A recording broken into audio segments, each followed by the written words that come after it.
Chim, chim, chim, chim.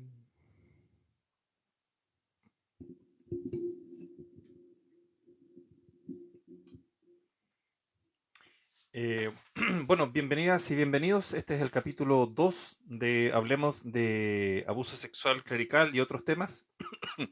Obviamente es un directo que no es para hablar cosas muy bonitas. Vamos a esperar que esta cosa notifique.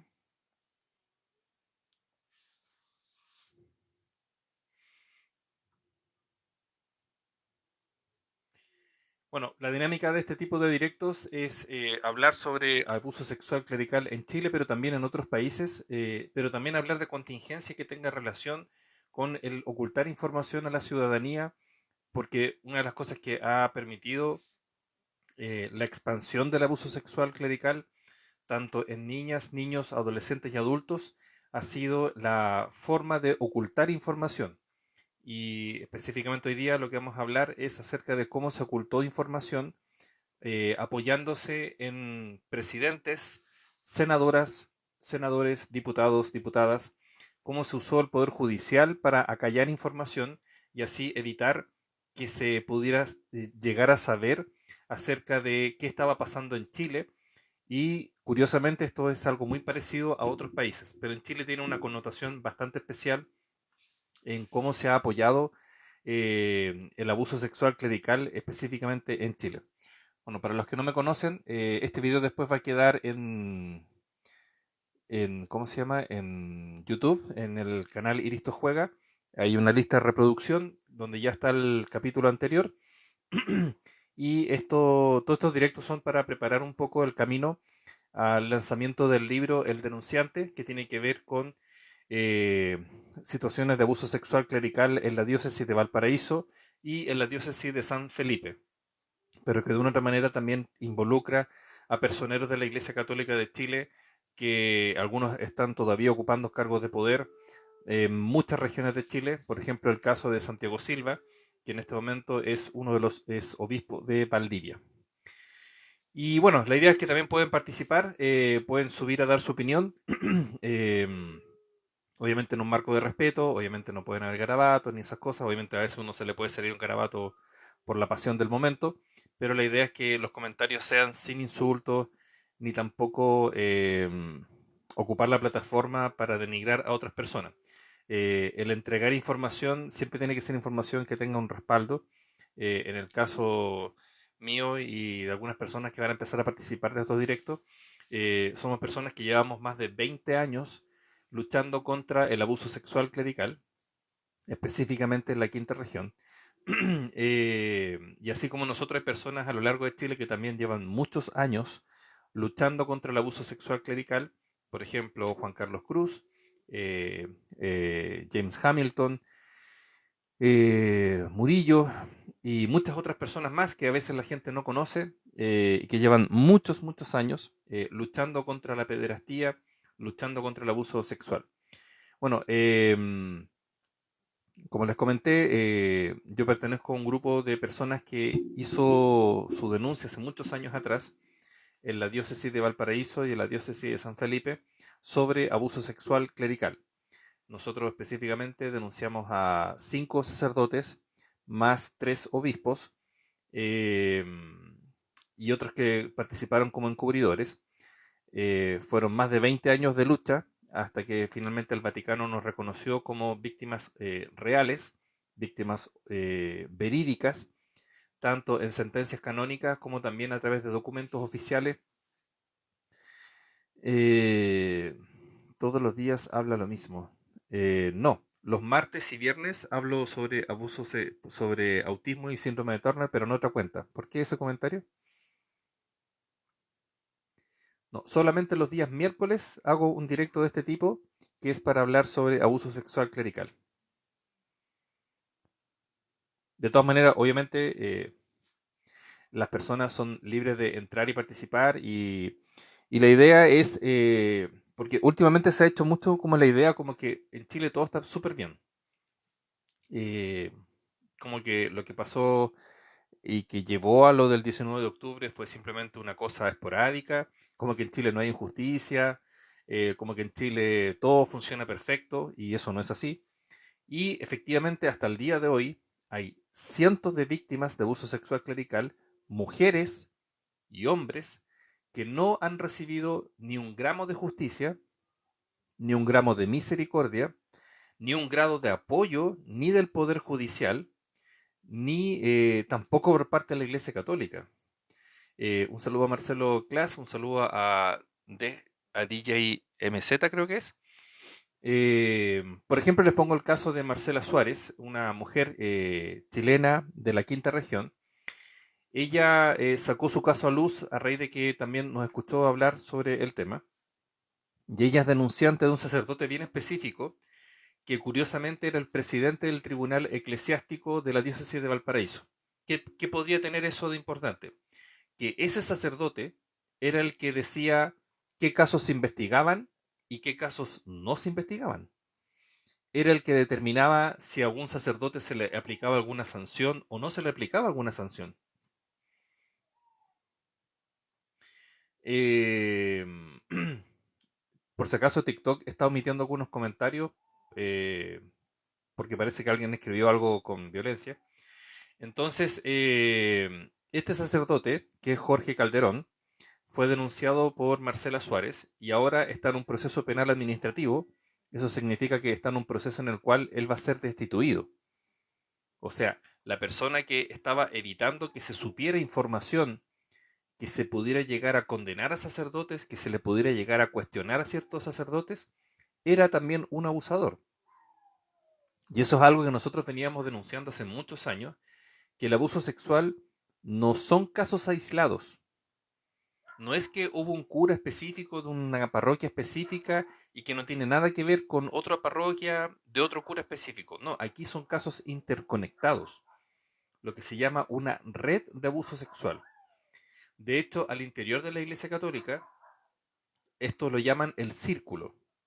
El círculo es una especie de conjunción de sacerdotes donde cada círculo sabe de la existencia del otro y por ende, en caso de emergencia que ellos le llaman, por ejemplo, trasladan un sacerdote por ejemplo, de la diócesis de Valparaíso a la diócesis de San Felipe para ocultarlo, por ejemplo, cuando cometió abuso sexual y para que el caso no escale, lo trasladan.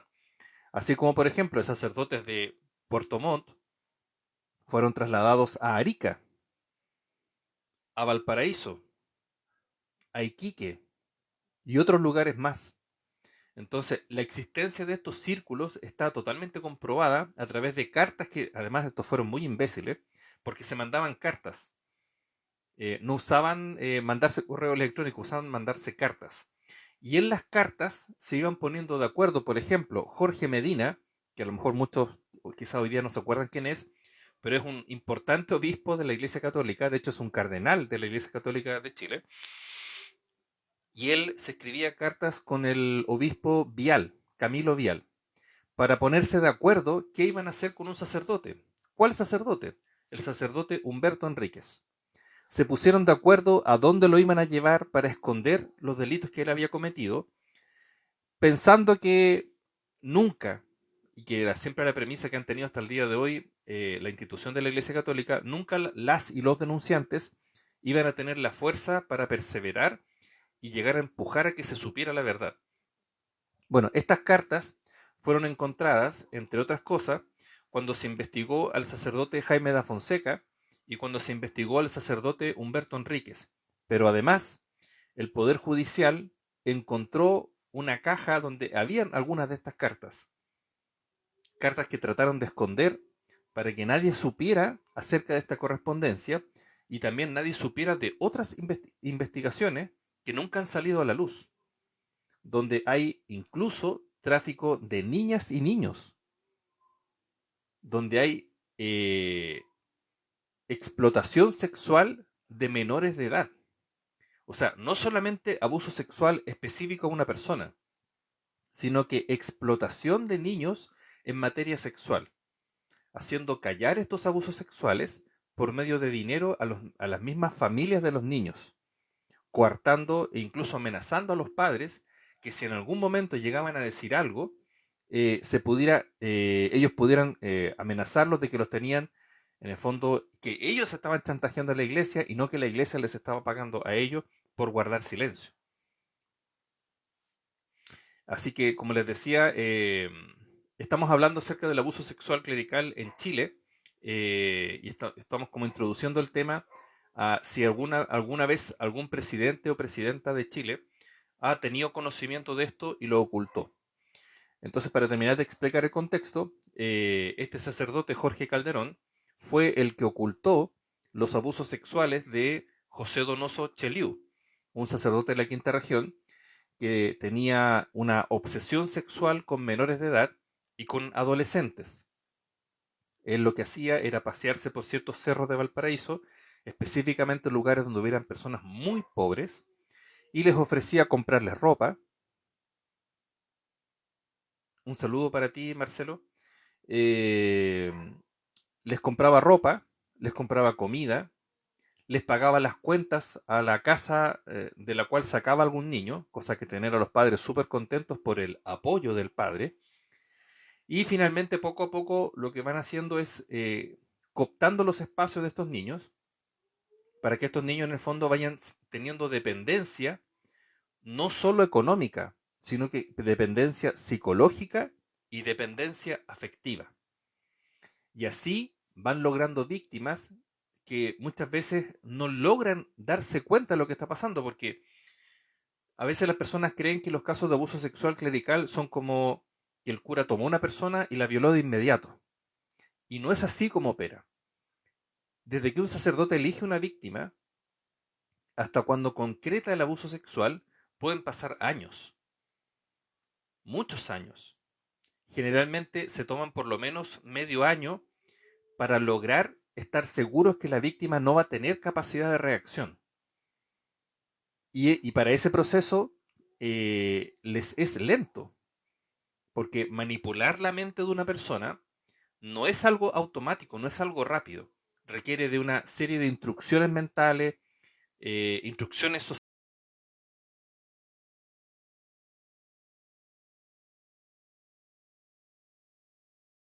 sociales que van incrustándose en el cerebro de las personas para que después cuando ocurra el hecho del abuso sexual, la persona no pueda salir. De hecho, la persona lo primero que va a pensar es que la culpa le pertenece. Que finalmente a lo mejor incluso todo lo que está creyendo que vivió es falso. Entonces, en este caso, por ejemplo, José Donoso Chaliú tenía un amplio prontuario,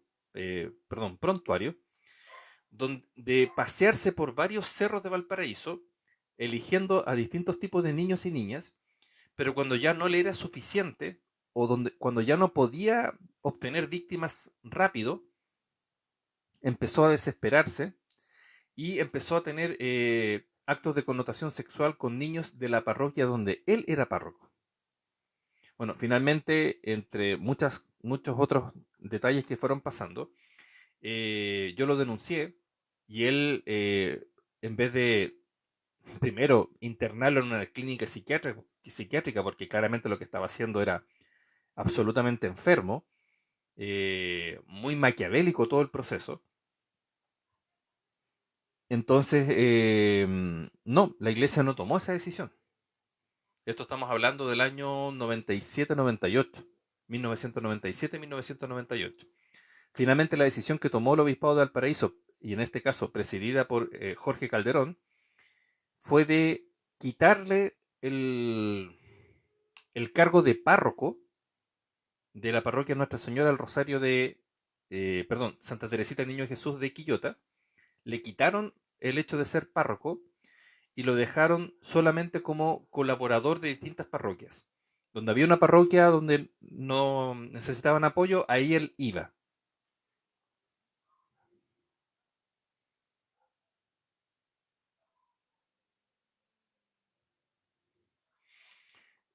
A ver, Marcelo Clas dice, el cura decía, no se confíen por los cargos y siempre si pasa algo dígalo a los padres. O sea, eso debería ser el diálogo correcto de un sacerdote. Pero lamentablemente estoy hablando como las épocas más oscuras de la iglesia, pero que hasta el día de hoy sigue ocurriendo. Hemos pillado casos nuevos con el mismo patrón de conducta. en pleno 2022. Entonces, como les decía, José Donoso no fue expulsado de la iglesia. José Donoso no lo llevaron a una clínica psiquiátrica para que pudiera darse cuenta que cometer abuso sexual es un delito tremendo y dentro del contexto religioso era una abominación. Incluso fuera del contexto religioso sigue siendo una abominación. Bueno, la iglesia no tomó esa opción. La iglesia de la diócesis de Valparaíso, tanto el obispo Jorge Medina, parece que se desconectó un poco el directo. Bueno, como les decía, finalmente se desconectó, así que son cosas que pasan a veces en TikTok. Bueno, como les decía, finalmente José Donoso, el castigo fue un chiste. No se le suspendió el ministerio, él siguió ejerciendo el sacerdocio por muchos años. Y finalmente este cura murió en un accidente porque iba borracho, tenía una adicción al alcohol muy fuerte, también a otro tipo de drogas. Y bueno, dentro de su... tuvo un accidente de tránsito muy importante, pero él ya había adquirido una enfermedad producto de su actividad sexual. Él se había contagiado de SIDA. ¿Y por qué hago esta connotación? Porque él tenía actividad sexual con menores de edad. Hay menores de edad que a lo mejor nunca se cuestionaron después que supieron que el cura murió, que a lo mejor ellos podían tener SIDA porque habían sido abusados por el sacerdote. Eh, la iglesia no informó que él había fallecido producto de su VIH, porque obviamente lo ocultaron por el miedo a la vergüenza, a la connotación social que eso iba a implicar, etc. Pero él murió por SIDA. El SIDA lo consumió y eso agravó la situación del accidente eh, y falleció. Aquí lo grave es que la iglesia debió informar que el sacerdote estaba contagiado de SIDA y haber informado que las personas que hubiesen sido abusadas por él debían hacerse un chequeo médico. Más de alguna persona falleció sin saber a lo mejor que tenía SIDA. ¿Y por qué tenía SIDA? Entonces, cuando hablamos de que el abuso sexual es algo que hasta el día de hoy tiene secuelas, estamos hablando de que la iglesia no informa la verdad. No gasta tiempo diciendo aquí se cometió tal y tal delito, tal y tal persona.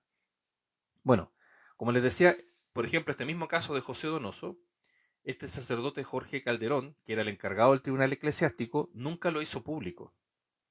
De hecho, el decreto por el cual a José Donoso se le quita la parroquia y se le deja solamente como colaborador de distintas parroquias, es un decreto que está súper escondido. Entonces hay muchos curas que dicen, no, pero es que yo no sabía, a mí nunca nadie me dijo nada, y es una frase que muchos sacerdotes de la quinta región usan para justificar que ellos supuestamente no sabían nada. Pero estamos hablando de una diócesis donde no les sobran los sacerdotes. Entonces, que alguien deje una parroquia no es un tema menor. Y además que no era cualquier parroquia, era una parroquia con una extensión territorial muy grande. Yo trabajaba en esa parroquia. Yo atendía 3 capillas, más la parroquia. Ese sacerdote, como tenía mucha adicción al alcohol, a veces no llegaba para empezar las celebraciones, las tenía que empezar yo, porque no llegaba y la gente ya estaba ahí. Entonces tenía que empezar la liturgia y a veces él llegaba simplemente a hacer la consagración del pan. Y llegaba absolutamente borracho. Un saludo a Mabel González. Entonces, cuando la gente dice, no, es que nunca vimos nada, eso no es verdad. O sea, si tú estás viendo que el cura llega a media misa, borracho, ¿no te llama la atención? Los otros curas, si supieron que a él le quitaron la parroquia, porque obviamente tuvieron que hacer un traslado de curas, mover curas, etc., ¿a nadie le llamó la atención? Y la responsabilidad de Jorge Calderón de haber informado, haber ubicado a las personas que tuvieron actividad sexual con José Donoso, ya sea las personas abusadas y las personas que tuvieron a lo mejor actividad sexual consentida, ¿se les informó que él tenía SIDA? No, Jorge Calderón lo ocultó, sí. Cuando yo denuncié el año 2012, mucha gente decía, no, pero es que esto no puede ser imposible, ¿cómo las iglesias no iba a decir nada? Claro, Jorge Calderón ocultó todo. Bueno, Jorge Calderón fue denunciado por dos personas. Una de ellas es Marcela Suárez, por abuso sexual y por manipulación de conciencia. Finalmente la iglesia se dio cuenta que todo lo que nosotros habíamos dicho por años de Jorge Calderón era cierto. La denuncia de Marcela Suárez se encontró verosimilitud en su denuncia y en este momento ese sacerdote, Jorge Calderón, el expresidente del Tribunal Eclesiástico, fue suspendido de su ministerio, él no puede ejercer el ministerio de manera pública y está esperando su condena en este proceso canónico que comenzó hace unos meses atrás. Entonces, volviendo al tema principal, eh, ¿terminó el abuso sexual clerical en la Iglesia Católica? No, para nada, no tiene ni siquiera la sombra de desaparecer. ¿Se acabó la pedofilia en la Iglesia Católica? No, para nada. La pedofilia sigue, el abuso sexual sigue, el ocultamiento de casos sigue, el, el trasladar sacerdotes que cometen abuso sexual clerical sigue. Ahora la táctica es no trasladarlos dentro de Chile, los llevan a otros países. Y otros países mandan curas acá que también tuvieron problemas en su propia región, porque ya claramente es muy notorio para una persona que, no sé, pues tiene un sacerdote del sur que llegue, por ejemplo, a Santiago. Ya la gente hoy día se empieza a cuestionar un poco. Entonces la solución que encontraron es sacarlos de distintos países e irlos moviendo.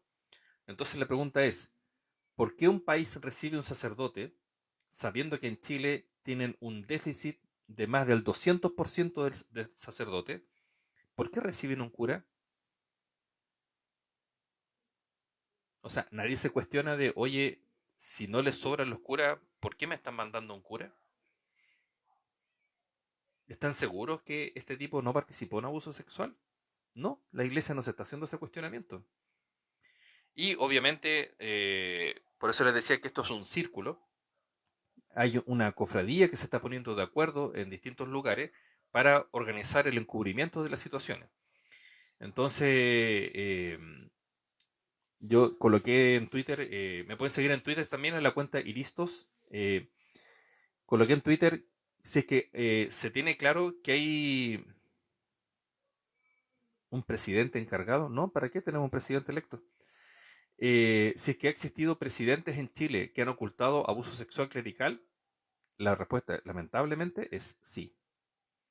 De hecho, hubo un pacto entre Fresno, perdón, el cardenal Silva Enríquez, Silva Enrique era, sí, y el dictador Pinochet, donde Pinochet se comprometió a no divulgar la información de los sacerdotes que habían cometido abuso sexual, a cambio de que la Vicaría de la Solidaridad iba a entregar información de gente que pudiera estar vinculada al Partido Comunista.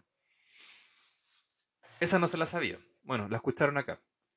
Así como esa, tengo acceso a mucha información que está totalmente verificada. Esto es un secreto a voces que se sabía por muchos años. Mucha gente con mucho dolor le costó asumir que esto era verdad, que la Iglesia Católica, para protegerse, eh, guardó silencio y en algunos casos entregó información. De hecho, hay un caso súper, súper conocido acá en Santiago, de unos profesores de la Universidad Católica de Santiago que fueron degollados y colgados en la Universidad Católica de Santiago. Y estas personas fueron denunciadas por un sacerdote. Y ese sacerdote pasó a ser un día cardenal. El nombre de ese cardenal es Jorge Medina. Cuando él llegó como obispo de Valparaíso, un compañero tuvo los cojones, cuando estábamos en el seminario, de preguntarle si él se hacía cargo de esa acusación. Y él dijo que él simplemente había hecho lo que correspondía, pero que él no lo podían hacer responsable a él de la muerte de esas personas. Y además insinuó que las personas se merecían el castigo que habían recibido, lo cual es una aberración.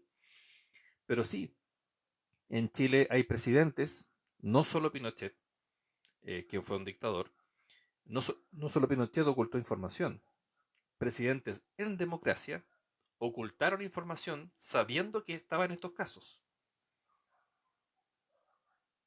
Nunca ningún presidente ni presidenta en Chile ha querido apoyar las denuncias de las personas que hemos denunciado en Chile el abuso sexual clerical. Ninguno. De hecho, Piñera hizo como el show en su primer gobierno, si no me equivoco fue el primero.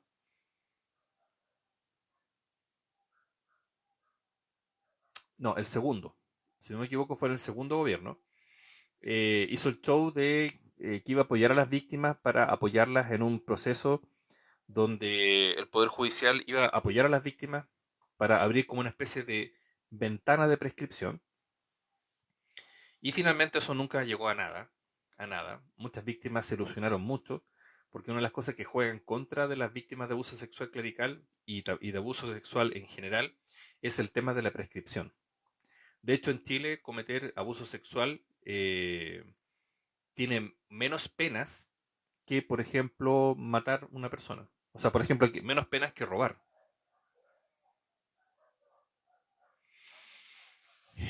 ¿Cuál sería una manera efectiva de disminuir estos casos? Uf. Es que ya tenemos un problema que no se quiere decir cuántos casos son. Entonces, en la mente colectiva ha quedado la idea de que James Hamilton, Murillo y Juan Carlos Cruz son los únicos casos de abuso sexual reales en Chile. Nosotros, los de la quinta región, eh, hemos peleado por muchos años. De hecho, yo soy el más antiguo haciendo denuncias de este tema. Pero no somos los únicos. Por ejemplo, nadie sabía lo del caso de Marcela Suárez. El caso de una niña que fue abusada sexualmente en un colegio en Valparaíso. No quieren contar ese caso. Y así yo les puedo relatar de Erika Punta Arenas cientos y cientos de casos. Entonces hay un déficit de dar información. Pero también, por otro lado, tú tienes que gente que protegió a sacerdotes que cometieron abuso sexual, hoy día están ocupando cargos. Entonces uno podría decir, bueno, ¿ya se han castigado a algunos sacerdotes? Sí, a algunos. Pero hay otros que todavía no sale la condena. Por ejemplo, la de Mauro Ojeda, la de José Holguín, la de Mario Lisper, que ni siquiera ha empezado. Bueno, tienes esos casos con respecto a la quinta región. Pero también hay otros que llevan años, años. Hay un chico de Concepción, José, que un cura lo alcoholizó, lo emborrachó hasta un punto que el cabro no se acordaba ni siquiera dónde estaba parado, y lo abusó, etcétera. Esto le costó prácticamente la vida entera a este chico. Su caso fue reconocido en materia penal, se encontró en verdad judicial y estamos en el 2022 y el obispo Chomalí todavía no quiere hacer la reparación a esta víctima, habiendo un reconocimiento judicial. Ahora, que ha habido también una mala coordinación en el apoyo a las víctimas dentro de las mismas víctimas, sí. Ha habido un conflicto muy absurdo por parte de un grupo que se llama, ¿cómo se llama esta cuestión? Eh, Sobrevivientes Chile, algo así. La red de sobrevivientes, la cual gente que tenía su caso listo, quedó entrampado y no se solucionó nada. Otros casos incluso que se dieron a conocer mucho después avanzaron mucho más rápido gracias al apoyo de la Fundación para la Confianza. Pero para disminuir los casos habría que quitar los espacios de poder. Y eso es lo que hoy día no ocurre. No solamente en Chile. En Perú, por ejemplo, hay obispos que han participado tanto en encubrimiento como en actos directos de abuso sexual y son obispos que siguen ejerciendo. De hecho, Perú es un destino para trasladar curas abusadores. De hecho, hubo uno que trató de irse antes de que empezara el proceso penal administrativo, él lo que quería era que le dieran una dispensa para así no poder ser condenado y así seguir ejerciendo como sacerdote, o sea, lograr irse siendo sacerdote a Perú y quedarse en Perú para seguir ejerciendo el ministerio, bajo la promesa de no lo voy a volver a hacer. Pero estamos hablando de un cura que solo entre el año 95, perdón, solo entre el año 94 y el año 95 cometió, no sé, solamente los casos que yo alcancé a detectar y de los cuales yo soy testigo de dos, más de 6 abusos sexuales a menores de edad. Menores. ¿Ustedes creen que una persona que solo en 2 años tiene más de 10 casos es una persona que se puede llegar y ir a otro país porque no lo voy a volver a hacer? No se puede. O sea, a mí me encantaría decir, ¿sabes qué? Con lo que hicimos, terminamos con el abuso sexual en Chile. No, para nada. O sea, no, no. O sea, de hecho, nosotros los que hemos denunciado, tenemos claro que esta lucha sigue. Porque hay que lograr sacar a los curas una, que han cometido abuso sexual clerical y a los que han encubierto el abuso sexual clerical. Porque también hay gente que no asume la verdad. O sea, hay uno que tiene hoy día un cargo muy importante en la quinta región, que él era dirigido espiritualmente por un cura que fue condenado. Él protegió a este cura cuando yo denuncié, con todas las formas habidas y por haber que ustedes se pueden imaginar, que buscaron para tratar de evitar que la denuncia progresara. Bueno, hoy día esa persona tiene un cargo importante. El cura que era su director espiritual por más de 10, 15 años, está condenado y está expulsado del sacerdocio. Eh, Ese cura que hoy día tiene un cargo importante, ¿ustedes creen que alguna vez llamó por teléfono a nosotros los denunciantes y nos dijo, chicos, me quiero reunir con ustedes, les quiero pedir disculpas? O por último, me gustaría que ustedes vengan acá a hablar con la comunidad, quiero que la comunidad escuche la verdad. No, nada. De hecho, la última vez que fuimos con Gustavo Donoso, un denunciante de la quinta región, a hacer una manifestación afuera de la Catedral de Valparaíso, él estaba presidiendo la misa y él, cuando me vio, se le desencajó la cara. Quizás pensó que yo iba a hacer un escándalo o algo así. Eh, y no, obviamente no tenía ninguna intención de hacer escándalo, ni tampoco tengo salud para andar haciendo escándalo. Y después nos pusimos afuera de la iglesia con un cartel y hubo gente que salió a reírse. Nosotros tenemos un cartel que dice una frase que dijo el obispo Aos en un medio de comunicación de España. Él reconoció con esta frase los abusos sexuales diciendo, la iglesia mintió para preservar el buen nombre de la iglesia. Esa es una cuña que está sacada, está guardada. Él nunca ha desmentido que dijo esta frase y pertenece a una de varias que él también, donde ha reconocido que se equivocó. Entonces, hoy día hay gente que ocupa cargos de poder, que fue o discípulo de personas que cometieron abuso sexual reiterado o ayudaron a encubrir los casos por muchos años. Muchos años. No uno, dos o tres. Estamos hablando de más de 10 años. Con respecto a lo que dice Marjorie Montoya, ella dice, pero si prescriben, solo condenan sacándolos del predicado. Lo que pasa es que al prescribir legalmente, lo que prescribe es la sanción penal, el si puede ir a la cárcel o no. Pero, por ejemplo, veamos los casos de abuso sexual reciente, incluso no clerical. Las penas que, por ejemplo, le dieron a este chico que es cineasta son súper bajas. Y eso que el tipo este tiene más de 5 cargos por abuso sexual comprobados de distintas personas.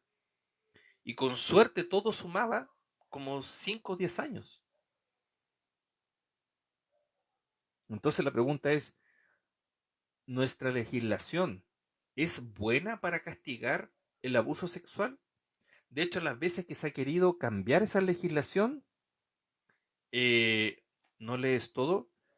Trato de leer todo lo que me sale. Lo que pasa es que recuerden dos cosas. Una, TikTok bloquea mensajes que contengan palabras de odio. Dos, siempre la plataforma tenía un problema. Yo transmito en otra cuenta sobre autismo y síndrome de Turner los martes y viernes. Esa es la cuenta que se llama @iristos. En esta no había transmitido, esta es la segunda vez que lo hago porque no había llegado todavía a los 1000 seguidores. Entonces, en la otra plataforma también me pasa que a veces la gente escribe, pero yo no veo el mensaje. Y por eso yo siempre digo que si quieren pueden subir a hacer su comentario, siempre y cuando sea con respeto. Y no hay problema. Por ejemplo, en el caso de autismo, muchas personas cuentan su experiencia, dan su opinión, incluso aunque sea contrario a lo que uno está diciendo, etcétera. Mientras todo se haga con respeto, no hay problema. Pero sí, puede pasar que alguien escriba algo y yo no lo vea. Así que si alguien escribió algo, una pregunta, si por favor la pueden escribir de nuevo o me avisan y yo lo subo para que den su opinión, no hay problema.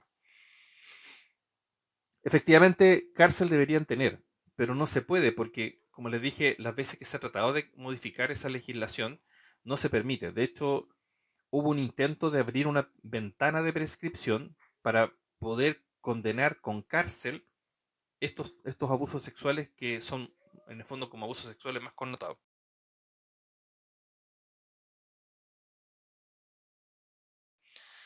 Y no, el senador Walker votó en contra, el senador Arboe votó en contra y la senadora Jimena Rincón votó en contra. Por ende, la moción se cayó en el Senado y no prosperó. Por eso no hay ventana de prescripción en Chile. De hecho, lo que se pidió era una ventana de un año.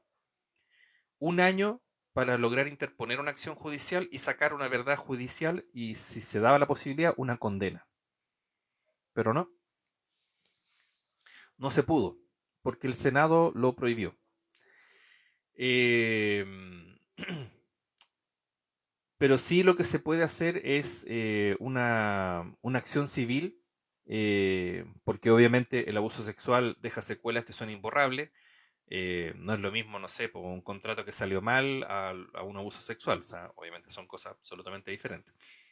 Pero también es lento, es muy lento. No hay mucho apoyo tampoco por parte del Poder Judicial, porque como les digo, la verdad es que la legislación en Chile es muy laxa con el abuso sexual.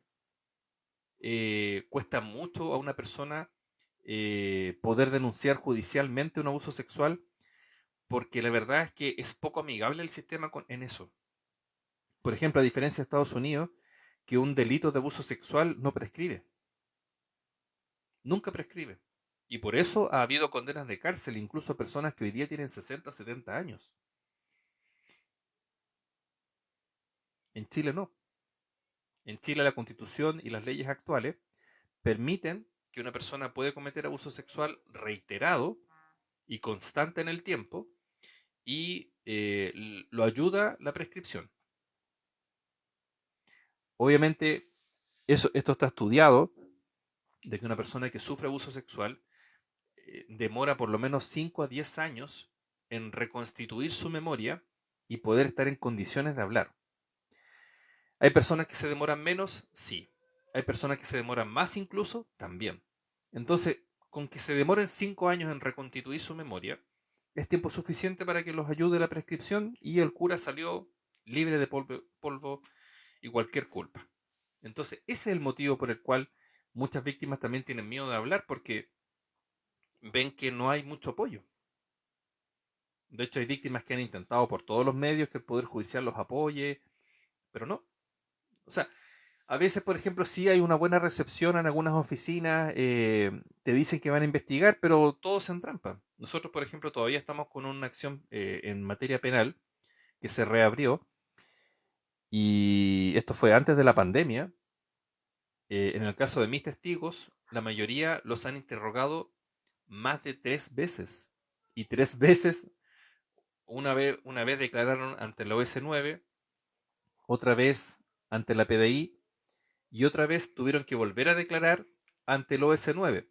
Entonces, igual es como una burla que si ya las personas declararon una vez, 2 veces, vamos por la tercera declaración, uno ahí dice, bueno, ¿está apoyando el Poder Judicial a las víctimas o no lo está apoyando?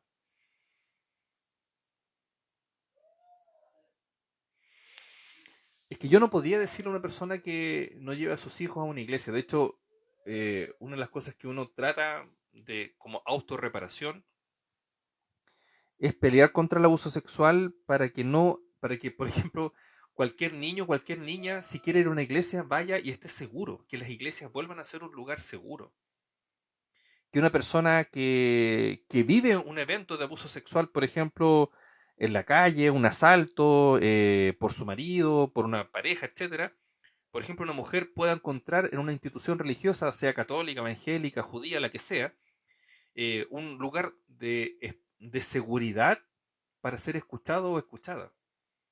Pero hoy día, ¿es la Iglesia Católica un lugar seguro? ¿Lo es realmente? ¿Puede ir una mujer a buscar apoyo por haber vivido abuso sexual? Yo les puedo decir que lamentablemente no. Hay mujeres que han vivido abuso sexual, han ido a buscar apoyo en la iglesia y lo primero que reciben es un portonazo. Por ejemplo, víctimas de este cura Felipe Berrío. Nosotros veníamos denunciando, yo específicamente vengo denunciando a Felipe Berrío, pero hace más de 10 años. Y siempre se me atacó porque se dijo, no, ¿cómo se te ocurre si Felipe Berrío es un hombre intachable? Lo estás metiendo todo en el mismo saco. Yo le dije, no, pero si él estuvo en la quinta región, él ayudó a encubrir casos de abuso sexual. Si encubrió, lo más seguro es que él también participó. Bueno, nadie me creyó y ahora resulta que sí le pudieron comprobar que efectivamente sí estaba metido donde él ejerció el abuso sexual.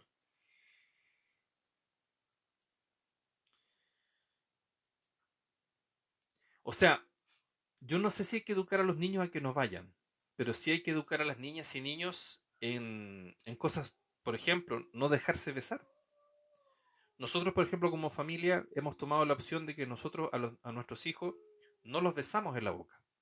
Yo no estoy diciendo que los demás hagan lo mismo. Yo solamente estoy diciendo lo que nosotros hacemos como padres. Nosotros a nuestros hijos los besamos en la frente. Para nosotros eso es un símbolo de demostrar amor. Y la boca no. ¿Para qué? Para que si alguien le trata de dar un beso en la boca, ellos digan, no, eso no. Y que para ellos besar en la frente sea una forma de demostrar amor. Cuando ellos ya estén más grandes y puedan tener su propia pareja, bueno, ellos elegirán, bueno, en el caso, mi hija nomás y mi hijo mayor son los que podrían. Yo tengo un hijo autista severo, así que obviamente él no. Ellos, mi hijo mayor y mi hija menor, ellos sí podrían ejercer su vida afectiva. Pero, por ejemplo, yo, como les digo, yo a mis hijos no los beso en la boca. Nunca los he besado en la boca. Siempre fue un beso solo en la frente. Pero, insisto, eso es una opción que nosotros tomamos como familia. No estoy diciendo que los demás deban hacer lo mismo, ni tampoco voy a juzgar si alguien besa o no besa a sus hijos en la boca. Yo solamente estoy compartiendo una experiencia personal, ¿ya? No se vayan a sentir mal por lo que dije, por favor. Lo que pasa es que la religiosidad es algo inherente al ser humano, así como está la religiosidad budista, islámica, evangélica, luterana, anglicana, etcétera. También está la católica y otras más. El ser humano necesita de la religiosidad. Incluso el mismo ateísmo en sí mismo es una forma de religarse con algo. Yo creo que prohibir la religiosidad tampoco es un camino sano. Lo que hay que hacer es que sean espacios seguros. O sea, la iglesia en algún momento, no solamente la iglesia católica, ojo con eso, en las comunidades judías y en las comunidades evangélicas han habido casos de abuso sexual. Pero sí hay una diferencia. Un pastor evangélico comete un abuso sexual, el Poder Judicial no se demora ni un minuto y lo primero que hace es prisión preventiva. Pero un cura, hoy día, pleno 2022, comete un abuso sexual y primero lo empiezan a investigar solamente. O sea, en pleno 2022, la Iglesia Católica sigue teniendo privilegios por sobre otras entidades religiosas. Eso era algo que se podía haber cambiado, pero bueno, no se ha podido, ha sido súper difícil. La Iglesia Católica tiene un privilegio ante el Poder Judicial. Sí, yo creo que como tú dices, Marcelo, hay que educar acerca de la corporalidad, hay que educar que efectivamente su cuerpo les pertenece y que no existe el juego válido. Por ejemplo, hay un cura, bueno, el mismo José Donoso que les decía, él repetía un acto que él aprendió de Jaime da Fonseca, otro cura, que era de cuando los niños les ponen la túnica para ayudar de acólito, él una vez que le ponían la túnica, cuando la bajaban, él decía, no, yo te ayudo. Y cuando bajaban la túnica, porque generalmente se ponían de arriba hacia abajo, cuando pasaba por la cabeza le decía, hola, y le daba un beso en la boca. Y así hasta que eso se normalizara, para que después al niño besar al cura en la boca se le transformase en algo normal. Y siempre les decía, no, el cura está jugando porque recuerda que yo soy tu amigo, yo vengo de parte de Dios. Y así eso en muchos otros gestos, por ejemplo, el sentar a los niños en las piernas, decirle cómo estás, cómo te ha ido, y empezar a tocarle la pierna, empezar a subir la mano, ya tocar más arriba del muslo, empezar a acercar la mano a los genitales, y así hasta que las niñas o niños empezaron a sentir como algo normal la cercanía de la mano del cura hacia sus genitales, para que después cuando cometieran el abuso sexual, el niño o la niña no tuviera capacidad de reacción. Por eso les decía que los abusos sexuales clericales en general son abusos sexuales que demoran mucho tiempo en concretarse. Las personas van siendo como preparadas para precisamente evitar la capacidad de reacción. Bueno, hoy día iba...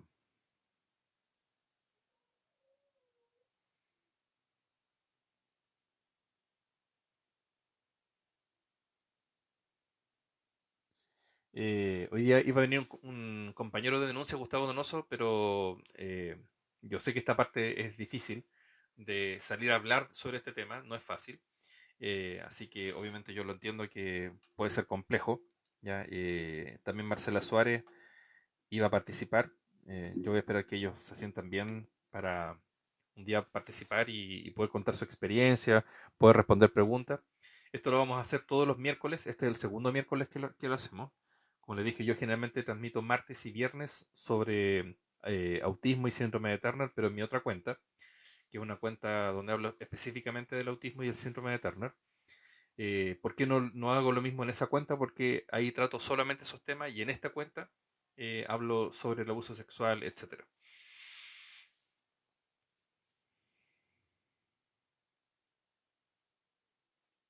De hecho, de hecho el cura que estaba conmigo les dijo en varias misas. No entendí muy bien, a lo mejor me faltó una frase. Bueno, muchas gracias por participar, muchas gracias por escuchar. Este video va a quedar mañana en la plataforma de YouTube, en el canal Iristo Juega. Hay una lista de reproducción sobre esta temática, por si después quieren repasar el video o hacer que otra persona también lo pueda escuchar. Y también hemos subido algunos videos en esta cuenta, por si a alguno le interesa. Y nos vemos el próximo miércoles, también 10 para las 8 de la noche, hasta esta hora. Muchas gracias por escuchar y muchas gracias también a las personas que a lo mejor han vivido lo mismo que uno y que a lo mejor necesitan como ese empuje para atreverse a hacer su denuncia. Si necesitan apoyo para hacer su denuncia, me pueden contactar de forma interna y los podemos ayudar. Estamos por habilitar la página soysobreviviente.cl. Estamos en un proceso de poder habilitarla. Y además esperamos que ahora en octubre pueda salir el libro El Denunciante, que trata sobre este tema y donde también hay una plataforma para poder recibir apoyo y ayudar a las personas que necesitan hacer su denuncia. Muchas gracias por escuchar. Nos vemos el próximo miércoles. Que estén muy bien. Muchas gracias. Chao, chao.